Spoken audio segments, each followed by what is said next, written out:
Huwag naman sana mangialam pa si Gon sa laban ng nangyayari at baka alalahanin pa siya ni Jing. Yan naman ang may pangambang pagsabi ni Razor. At saka naman napansin nga nila Gon at Killua nung ang si Razor. Kaya naman agad nga nilang itong nilapitan. Natutuwa nga sila na nandito nga etong si Razor. Buti naman ay hindi ganong kalala ang nangyari sa inyo, Gon, Killua.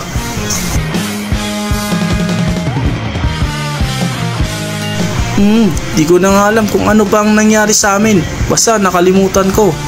Dahil nga sa tuwa ni Gon na nandyan si Razor ay hindi niya na maalala kung ano pang nangyari sa kanila.